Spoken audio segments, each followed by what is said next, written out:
Look at her, guys. Look at her. She's back. She's back. She's back. Oh my God, guys. Thank you so much for being here, guys. Tap your screens and share widely. If you have not followed Louise, press the follow button. Press the follow. I can see it's 0. I want to see the number going up.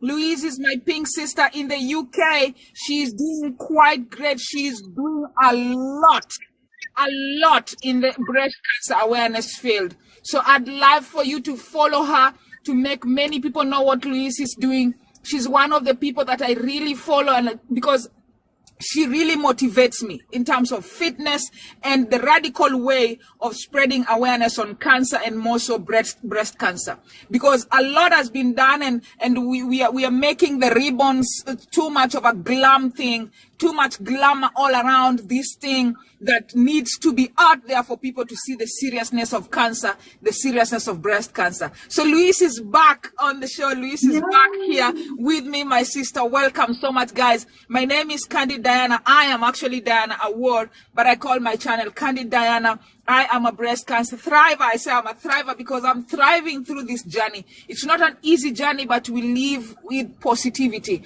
I am a mom of 3 beautiful girls. I'm a wife to a military guy, and I am a breast cancer and cancer champion in terms of creating awareness. And today is Louise is here with us, and the reason why I reached out to Louise, and she's going to introduce herself shortly, is because I've seen the stress, I've seen the fear, I've seen all these things going on, and I always see Louise seated in front of something very important in her pictures. And I said, you know what, this Louise can sing, I believe, and it's time for Louise to come here and encourage people that feel that it is the end for them. So Louise, it is your day. I want you to introduce yourself, what you're doing in the UK and everything going on, because I know for some people today is going to be the first time that they see you. They are not the same people that saw you last time.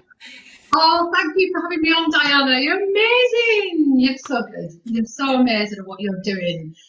Thanks for having me on today. So in the UK, I run around, topless, do marathons to bring awareness to flat closure, to show people that if you don't want reconstruction, you can stay flat and everything's fine. You don't have to put something back there to make yourself feel more feminine. So I kind of run every day around where I live topless, whether it's cold, raining, winter, summer, I'm out there. And then I video myself and I put it on social media. And I kind of add a little bit of humour to it as well, just to make it lighten it up a bit, so that people are, it's not all doom and gloom. It's like, you know, we're living, like Diana says, after cancer. Just because we've lost our breasts doesn't mean that we are any less of a woman, that we can't have fun, that we can't live and do and achieve. So yeah, I'm doing all that. And Diana's been brilliant, and she's invited me on the show to do a bit of singing, because I write songs as well, and I write about my journey and sort of to help others on their journey, so that the feelings that I've had I can pass on, so that women don't feel like they're alone in what they're feeling at that time, because that's what I felt. I don't know about you, Diana, but I felt quite isolated. And even though people were around and supporting me, like my husband and my family, they just didn't understand the feelings I was having. So the fact that I had those feelings, I felt if I share them, then other women can go, oh my God, I totally connect with that, and I have those feelings as well. That's what it's about, isn't it, Diana? Yeah. So how many songs have you written, Louise? Well, I mean, over the time, I've written quite a lot, but the ones that are specific to the breast cancer journey, I've got around about 2 at the moment, because it's been quite a dark time, and they're not dark songs as in, you know, I kind of coming out the other end now, so I might be writing more that are more happier. But it was really about, it took about 6 months to write about the mastectomy and how it affected me as a woman, which is one of the songs I'll sing today, because it was so raw and it was so hurt. And every time I tried to write, I just kept crying. It was just too emotionally raw to be able to sit at a piano and write a song. So the first one took about 6 months after I'd had the mastectomy to even think about writing. So yeah, but I mean, I've written all my life, but specifically about what I've been through. Yeah. Wow. So the first one is on my second. What of the second one that you? The second one is a really strange one because I wrote that before I was diagnosed, and it's really odd because it was as if the words were telling me something, and if you listen to the words, you'll totally get what I'm saying. So I wasn't diagnosed. I didn't have any clue what was going on. And I remember when I videoed it, because I had breast then, my left breast, which was where the cancer was in the video, quite prominent. Obviously, I had clothes on. and I remember the words. If you listen to the words, that's the second one I'm going to do today. It's called What Hides Behind.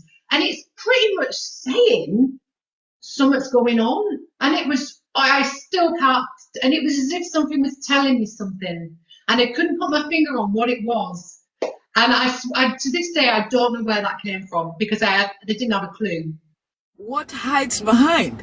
And then a short while later, there's something that was hiding behind. Yeah, and the words are so significant to what happened because in the chorus, you'll hear it talks about how we all take time for granted. I think what it was is maybe I'd seen something on the television where people had some shock news. I don't know what it was, but it was as if I knew, don't take life for granted. It was kind of that sort of message. So that's a really interesting one to listen to because it kind of like really speaks to what happened to me and what's happened to a lot of ladies who are on this journey. So wow. Yeah. So which one would you like to sing first? And so why? I think what I'll do is I'll do What Hides Behind first, which is the one before the diagnosis. So you can see, and then the second one is called Finding It Hard to Be, and that's about after my mastectomy. It took a long time, like I say, about 6 months to write. How I felt as a woman losing my breasts, how it's all kind of it's like as if you put on a face and you're all right with it, but you're kind of finding it hard to sort of navigate what your feelings actually are. And you'll understand when you hear the words. So I really hope you enjoy these. Right. Go ahead. So we're going to start with the first one, which is What Hides Behind.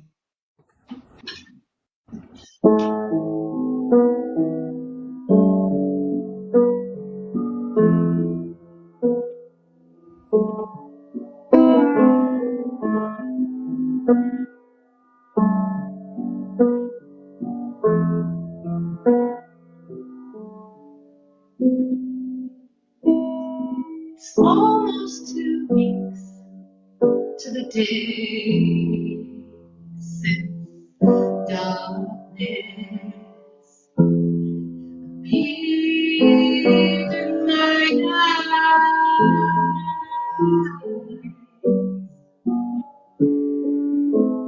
I stood watching us from afar, laughing the early summer days away, singing, don't be smug in this life, 'cause what hides behind, it catches you blind, 'cause we're all on borrowed time. Baby, you're next in line. Darkness to take away your bright sunshine. Are you free now, baby?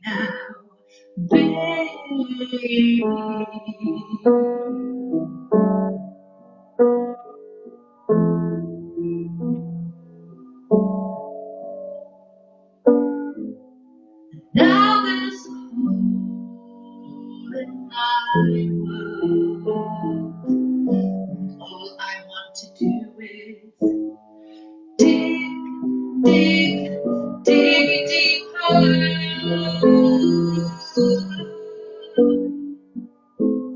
Stood watching us from afar,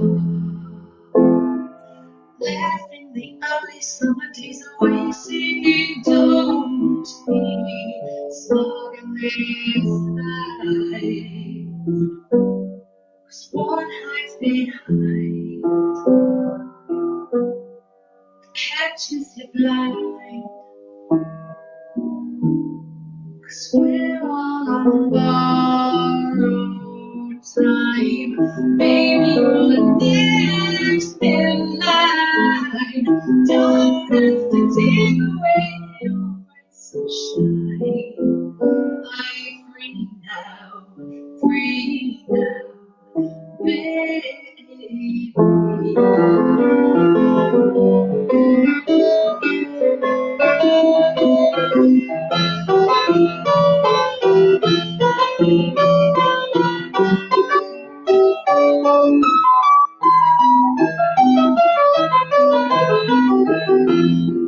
Through darker days, I'll look for you. I'll look for you. Though it might look like hell, I know that this is the path that I choose. 'Cause we're all on borrowed time. Baby, you're next in line. Darkness to take away your bright sunshine. Are you free now? 'Cause we're all on borrowed time. Baby, you're next in line. Darkness to take away your bright sunshine. Are you free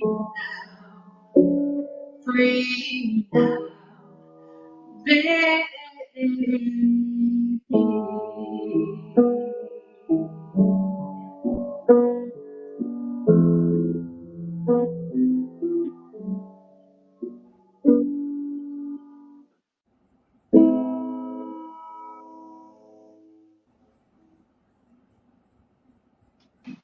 Wow. Wow. Wow. You know, I don't know if anybody else noticed there, but when you're playing and singing that song, it's like you're going back in time. You were deep in thought as those words came out. It is literally like you're feeling like a spiritual thing when you're doing it. It's like you go somewhere else. Mm-hmm. Do you, when you sing that song, does the experience, does it come fresh each time you sing that song? Do you feel like you're going, or how, the first time you sang it after writing it and singing it now, is there some difference in feelings? It takes me back to, it's kind of a sad feeling because it takes me back to what I used to be before all of this happened. But it also makes me feel quite positive in the fact of where I've come from and gone to. I would never have been able to sing that song in the middle of it. So in the middle of what was happening when it was dark and I felt, oh my gosh, there's no way I could have gone near the piano and sang that. It just would have been really, really raw. But now, because I can look back and see, you know, the positives and going through it and the thriving and the coming out the other end, it's easier to sing, but it does take me back. Yeah. And someone has written, it's kind of emotional. Yes, it's emotional. It takes, you know, you think of that thing that's hiding, you know, that how could her mind just take her to a song about something that is hiding?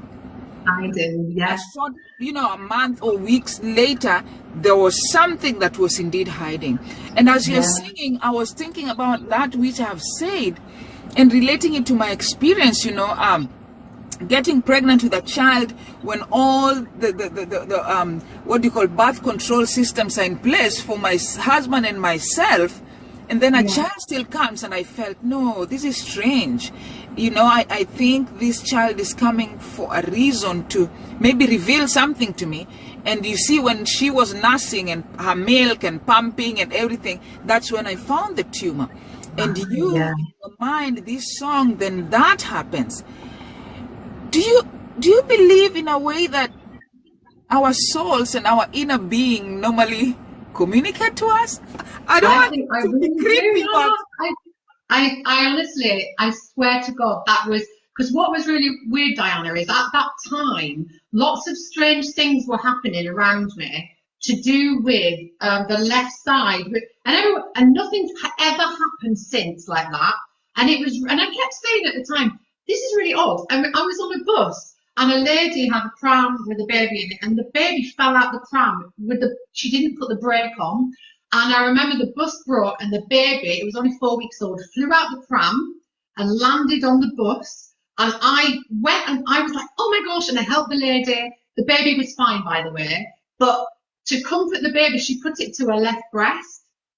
That was one. Then another lady who I was working with, this was all in the same week, around about the time that things started to happen here. She broke her left ankle, and then another lady I was working with broke her left ankle, and then there was something else. Oh, and another a little girl. I knew she was gonna fall from a climbing frame or something. I'd walked off, and she broke her left arm, and it was all strange things that didn't make sense. But you know when you feel like there's something going on, and nothing like that ever happened since. And I swear. And then when I wrote that song, it's like it was as if something was telling me there's something here. It was so brilliant. It was kind of like there's something out there telling us stuff. Yeah, then I think the way we are body, mind, and soul, those three systems communicate. Yeah. You know, the things that the body cannot see and the soul can see, and the spirit, it communicates to the body. And many times our conscience, the mind, which is part of the body, it doesn't know that there's something communicating. So I think that's why people even talk about meditation, you know, sometimes just being in silence. I've come to really enjoy meditating sometimes because it helps to put those three systems together to communicate clearly. And you know what you're saying, things were happening on your left, you meet somebody breastfeeding on the left side and all that. And that now, you see the way you writing that song, I related to a baby coming to us out of the odds. And then again, you're talking of the left side. And then I go back to my own experience with dreams. Because around the time that I was going to be diagnosed, like everyone, so many people were dreaming that I was dead. You know, really? Yes. My younger sister, Gloria, she dreamt that there was a funeral at home, but she did not know who was dead. So she went in and, you know, people are moving to go, you know, to view. And she goes to view and she finds her sister there. That was one dream, yes. And then my sister's best friend, my elder sister's best friend, Josephine, around the time that I have found the tumor, but the doctor tells me that it's not cancer, but it's a fibroadenoma first and then galactosyl second. So he's always calling me in just to check how much it has grown and tell me, oh, this thing is growing so fast, so it's not cancer. Cancer cannot grow this fast. So around that time, somebody else dreamt, my sister's best friend, and she did not know what was going on. But she called my sister and she asked my sister, hey, I had the most weird dreams. I dreamt that your sister is dead. Is she okay? Wow. And my sister wrote, she even sent me a picture of the communication. She wrote to her and said, you know, she has something. She has a lump in her breast, but the doctors say it's not cancer. But, you know, we are panicking, but she keeps going in and they send her back. Dreams. Wow. Then my mama, who is a pastor, dreams her own dream, and she dreams that there are two things. She doesn't know what they are, but she sees them flying out of my left breast because the tumor was on my left side. Yeah. So she sees them flying out of my left breast. And then that was the third dream. Then the fourth one was for me. I dreamt, and I never remember my dreams. And I remember that time I was sleeping, and then I'm seeing like my baby is in her baby cot. Whenever she woke up, she could giggle and laugh and carry her head, and all of us were happy. So in my dream, she's giggling, and I'm coming from the living room, going to her baby cot, and she lifts her head. But when I look at the eyes, those are not the eyes of my child. All the inside are white. And then her neck starts elongating towards the ceiling. And I start running away in my dream, and I wake up. And my husband is next to me. He's like, what's the problem? I say, oh, I'm so scared at that time. And I got scared of my baby for about 2 days. Yeah. Even getting close, the nanny, I had a nanny that time. So the nanny was taking care of her because I was scared. So when I shared it with my mom told me, you know, I'm so disturbed by the doctor who keeps telling you this is not cancer, because these are so many dreams. These are so many, you know, so, you know, kind of related to what you're talking about. You know, somebody down here, I saw someone say that they also believe, and this is a breast cancer survivor also that said, yeah, Slay Collins say, yes, I do believe that the three systems that make us actually communicate, the body, mind, and the soul. So whenever something is coming, they inform us, but we have to know how to interpret what they inform us. Yeah, it's kind of like the subconscious, isn't it? It's like something, because when you have like therapy, because I've had therapy in the past for like health anxiety, they talk about the subconscious. So it's kind of the conscience you can't, you're not really seeing. It's sort of there, but you don't know it's there. So it may be that sort of side of it. But yeah, there's something definitely there, because I know that I just knew there was something talking to me. Yeah, and that's also related to sometimes when you during the day you do something, then you're like, and it has happened to me severally. I stop and like, I think I've done something like this in like another life. I said, this is familiar. This is familiar, but I don't recall where I did it the same way that I'm doing it. You know, so that's funny. So before we go into the next song, you know, I'm following you a lot, and I'm so proud of you guys. Make sure you're following Louise. Louise is another. I call myself radical breast cancer champion in awareness, and the same as you, because we are not going, you know, the norm. We are not following the norm. We are doing what people should see. We want them to see and take these things seriously, and not to make it glamorous. You know, there's no glamour around cancer, you know. So from the time you came here, I've noticed, you know, awards and being recognized for the great work that you're doing. Can you share with us these awards? Yeah, so I can show them. Yeah, hang on, let me show you. So this one, so I got this one. So that's beautiful. So, isn't it? Yeah, so that's got my name. So this one was for running. So there's a running group in the UK. Actually, no, it's not the UK, it's globally.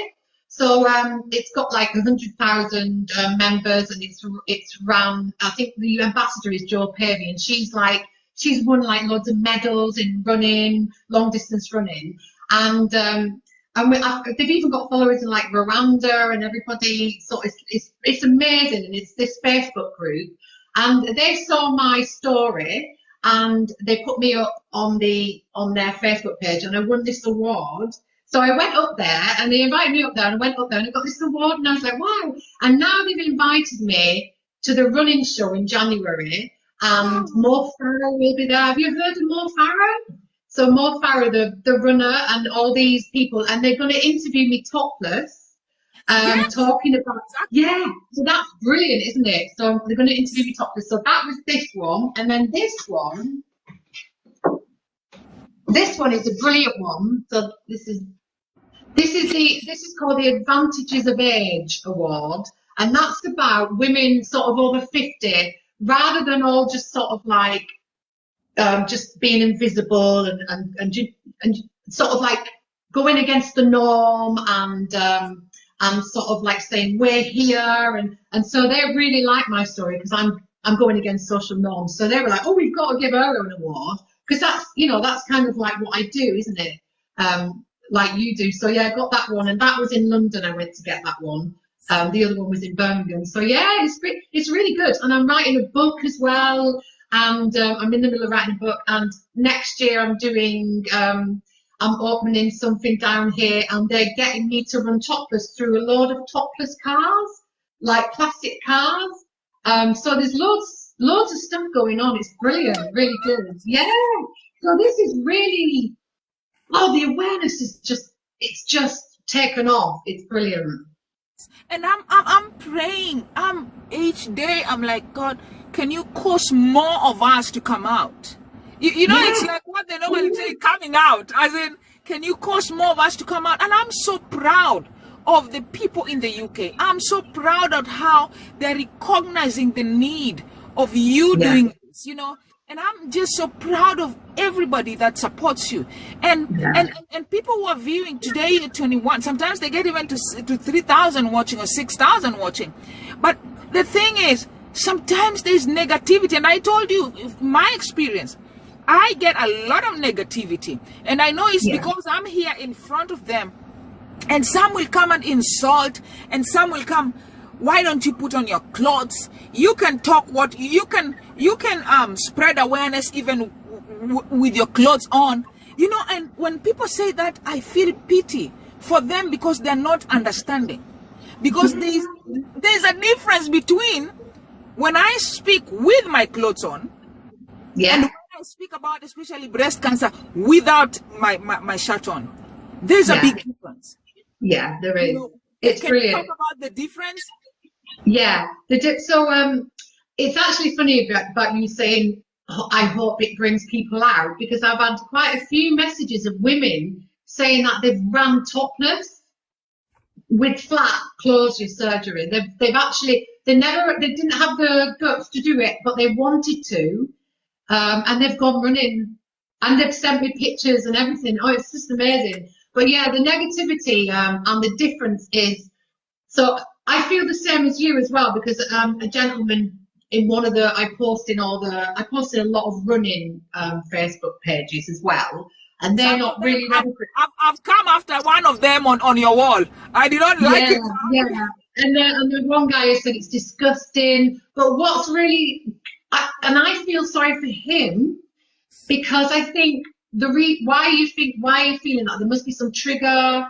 And it's not about, I don't feel, oh gosh, I feel awfully said that about me. I feel sorry for him, like you said, because I think you're not getting why we're doing this.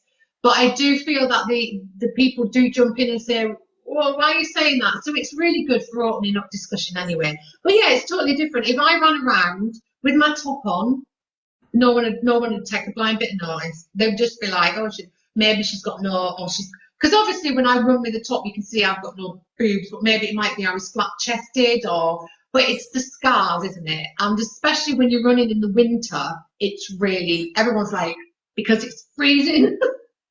And then you get the people and you get the attention, and a lot of people write, oh, it's an attention seeker. And I think, yes, I am attention seeking for the reason of awareness. Not because I'm an attention seeker, but yeah, of course I'm attention seeking, because that's the point. That's exactly what somebody told me here on my show.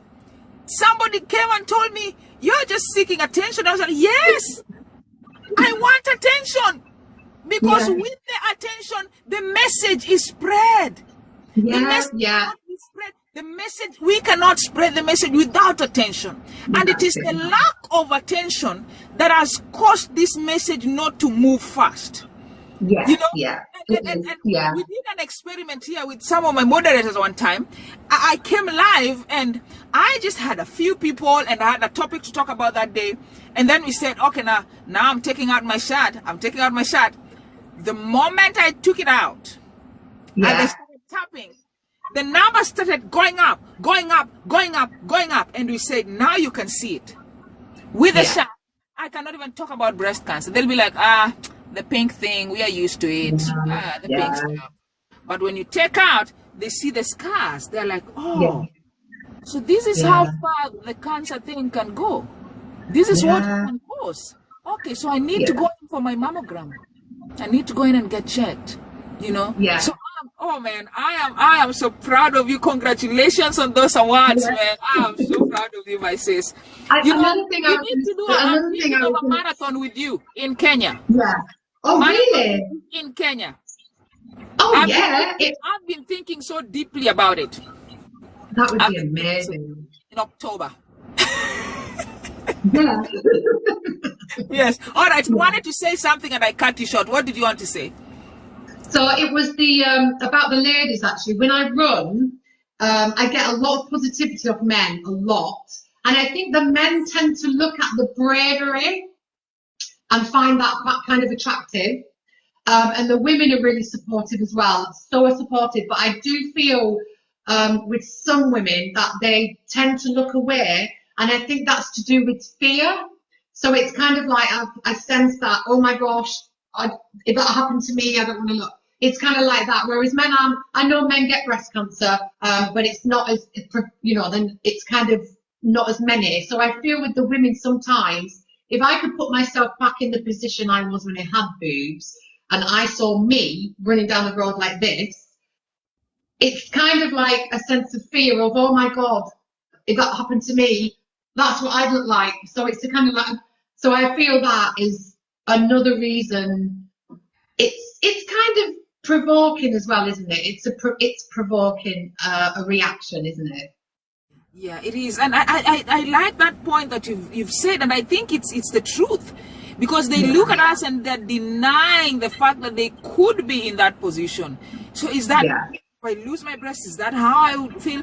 And then there's another side of women who have already been diagnosed with breast cancer. And one of them came here, I think if it's not 2 weeks, I think it's 2 weeks now from her surgery. Because she came in here and I think she was refusing to go for the double mastectomy. And you know, the way the doctors tell you, okay, you know, with this, it's a good chance for you because of several reasons, you know. And then she came here and it was her first time here on this platform.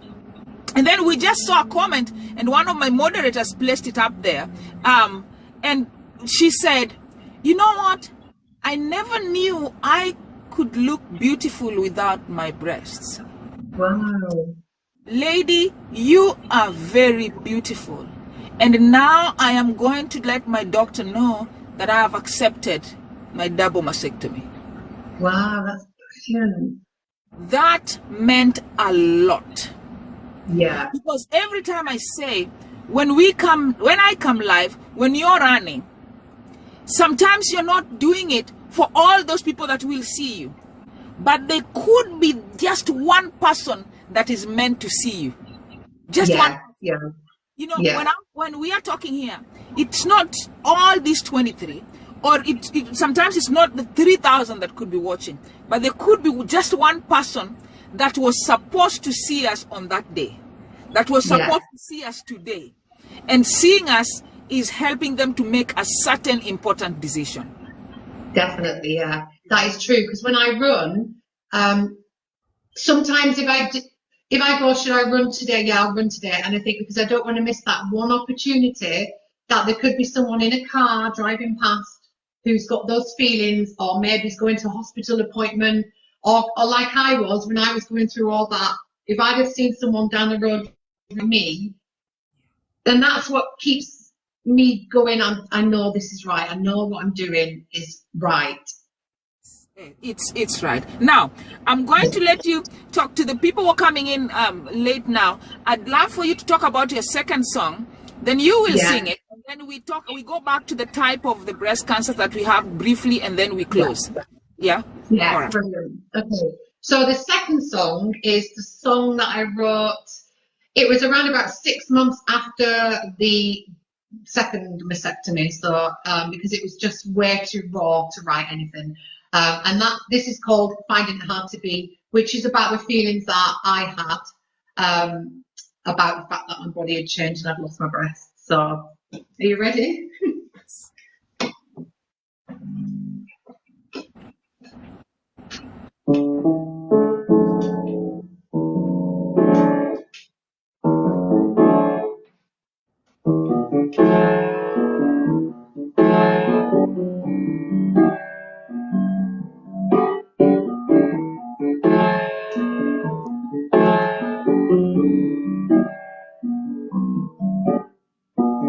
Darkness is a heavy blanket when you're under there alone. It's suffocating, isolating, getting you to go. Take me to a space where I can breathe. Take me away from me. I'm finding it hard to be.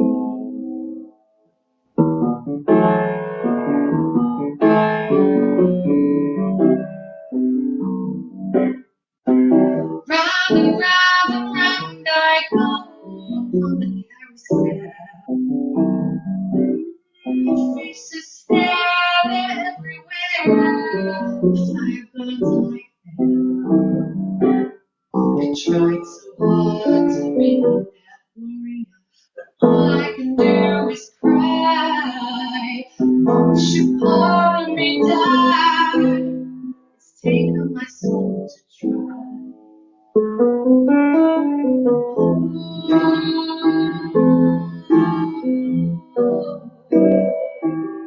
Show your face.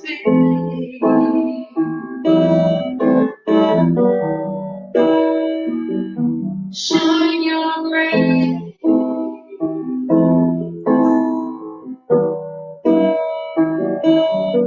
Please take this all away.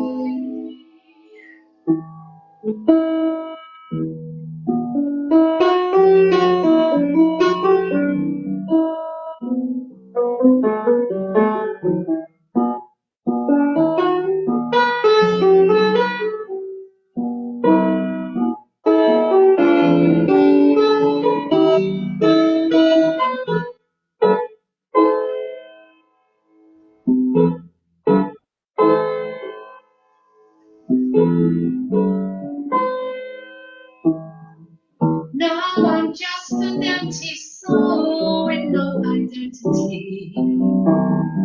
Not who I am or what I was or what I'm meant to be.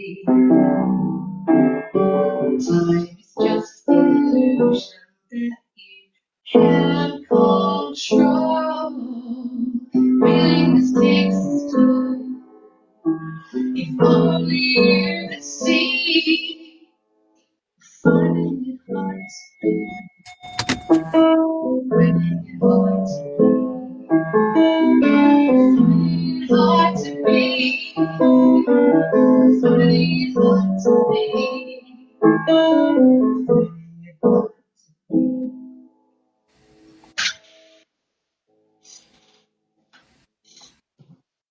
Wow. You know, the words I've heard that stick. Now I'm just an empty soul. Yeah. Did that mean that the breasts, like losing them, made you feel that way?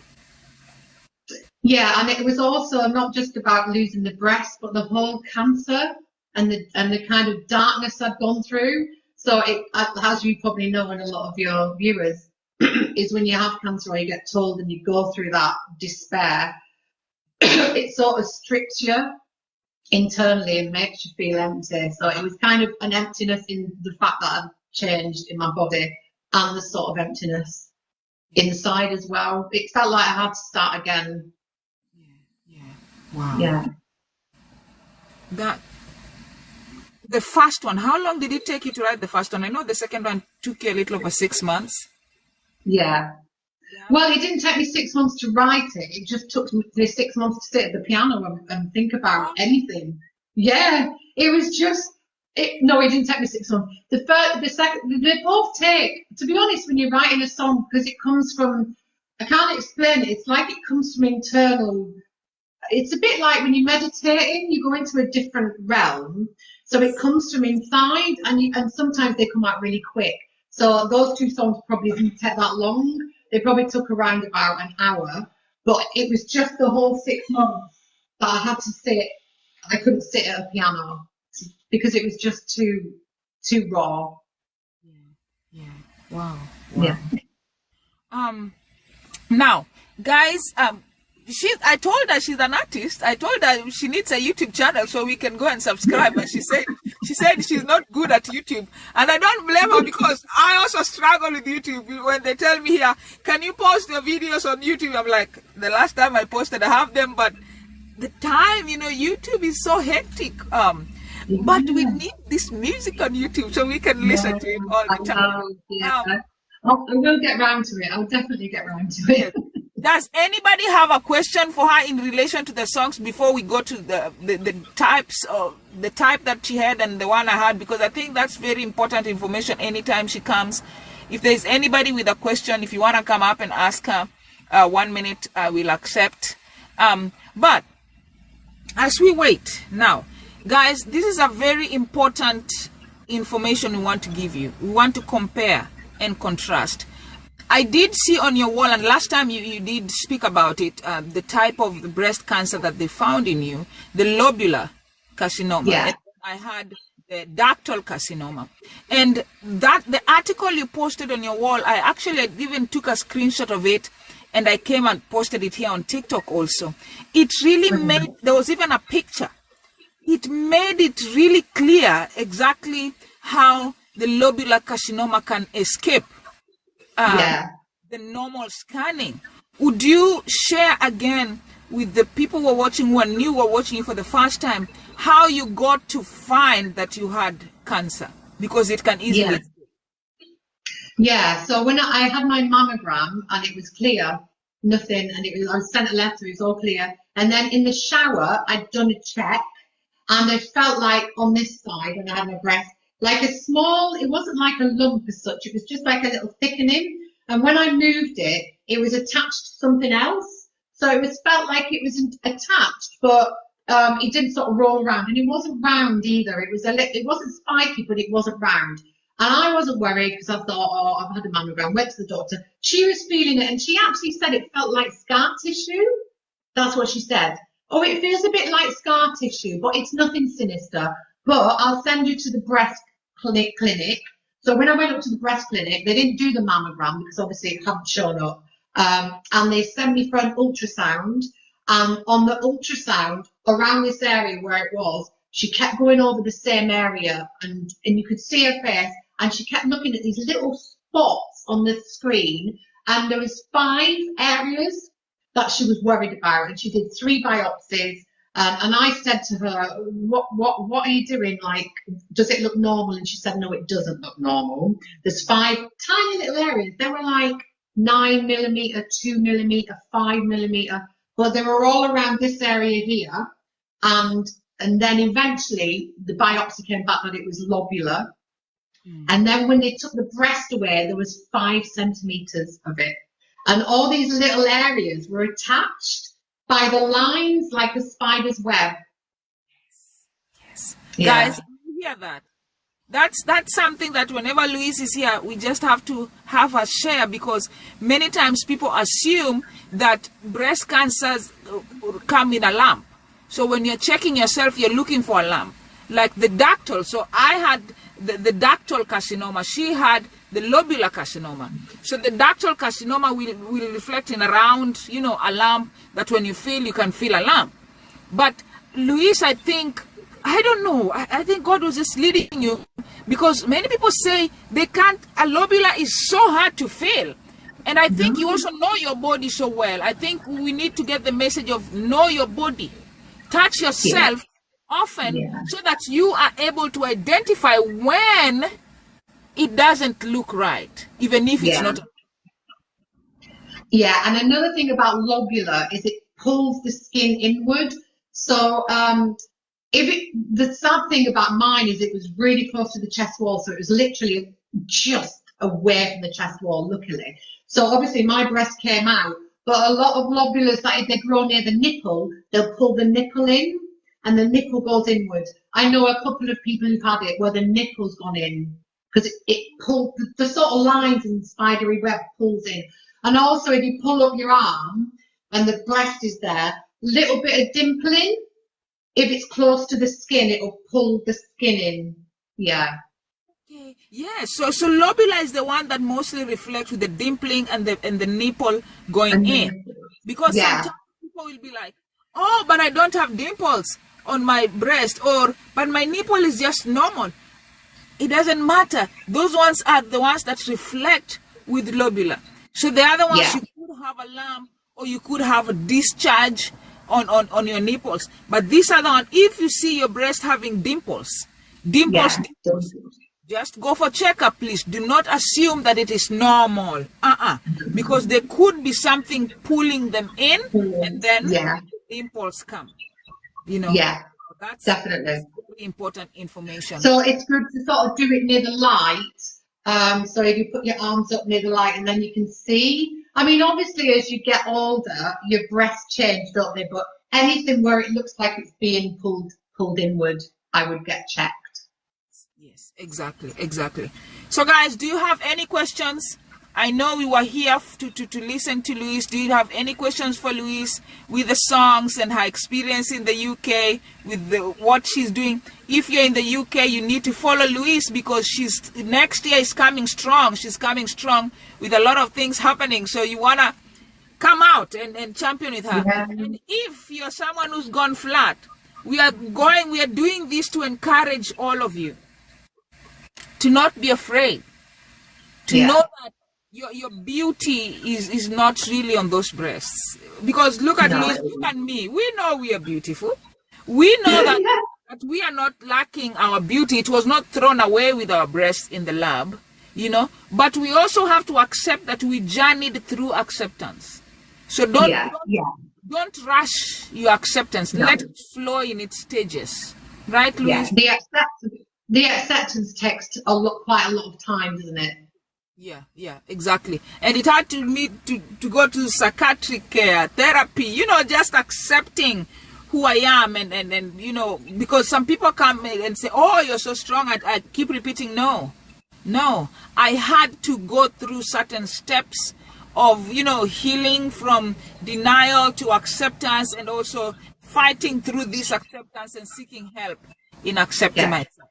You know, so guys, I know that we've had a great time today. Louise was just coming to sing for us to help people who are going through, you know, a hard time. This morning, one of the members that I normally have on this platform, we are having her go for a CT tomorrow because she's been coughing persistently for a month, and she's had colon cancer before, you know.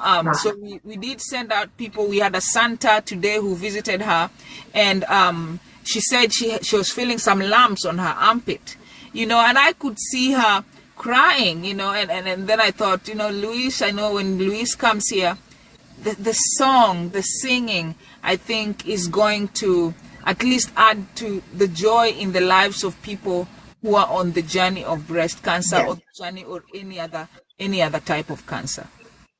Yeah. So again, Louise, thank you so much. Thank you so much for coming.